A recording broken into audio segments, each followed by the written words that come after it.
3 minutes d'info sur rwandahandicaptv.net. Cette semaine, les voix des personnes âgées et des personnes en situation de handicap comptent beaucoup pendant cette élection. Un autre candidat à l'élection présidentielle de 2020 en Côte d'Ivoire, Soro Guillaume.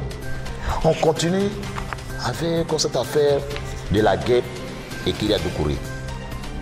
À la date du 27 juin 2020, le corona a tué 64 personnes. Les voix des personnes âgées et des personnes en situation de handicap pendant les élections présidentielles comptent beaucoup. Nous demandons aux personnes âgées et des personnes en situation de handicap de se signaler si elles ont une difficulté quelconque pour participer à la campagne et au vote.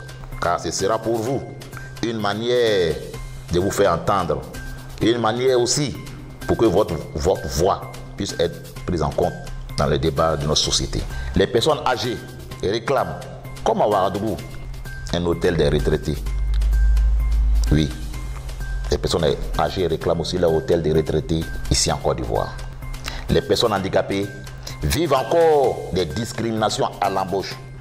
Quel président pour prendre des décrets d'application de la loi numéro 98-594 du 10 novembre 1998 d'orientation en faveur des personnes handicapées.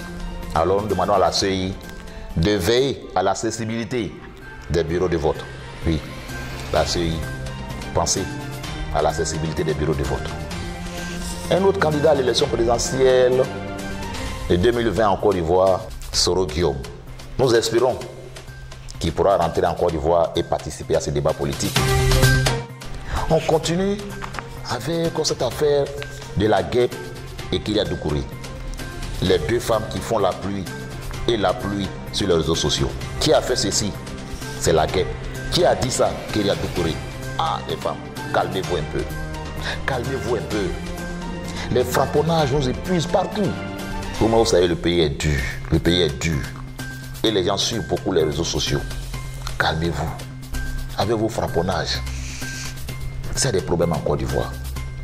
Qu'est-ce que nous, personnes en situation de handicap, qu'est-ce qu'on peut faire?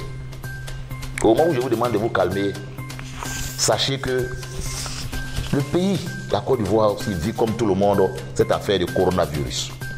À la date du 27 juin 2020, le corona a tué 64 personnes. Simplement, nous vous demandons de respecter les mesures barrières. Lavez-vous les mains, éternuez ou toussez dans le coude, portez un cache-nez. Ce sont les mesures barrières. Cette chanson, tout le monde la connaît. Respectons ces mesures barrières. On ne sait plus si c'est le corona qui tue ou bien c'est le manque d'argent pour avoir à manger, pour travailler correctement aussi, qui tue en Côte d'Ivoire. Parce que depuis l'arrivée de cette affaire de corona, tout est gâté, tout est fermé. Les entreprises fermées, les boîtes de nuit fermées. Au niveau du sport, il n'y a rien. C'est-à-dire que tout est mélangé. Il y a des personnes qui meurent. C'est le corona qui tue ou bien c'est le problème qui tue. Alors, mesdames et messieurs, que faisons-nous? Il y a le palu, il y a Ebola, il y a Sida, il y a d'autres maladies. Et tout cela, comme le dos du corona est large, on met ça sur corona. Alors, droit dans les yeux, respectons les mesures barrières. Oui, respectons les mesures barrières. Et corona, pardon, retourne te quitter. Tu n'es pas d'ici. Mesdames et messieurs, contactez-nous au 02 96 25 85 pour interagir sur 3 minutes d'info.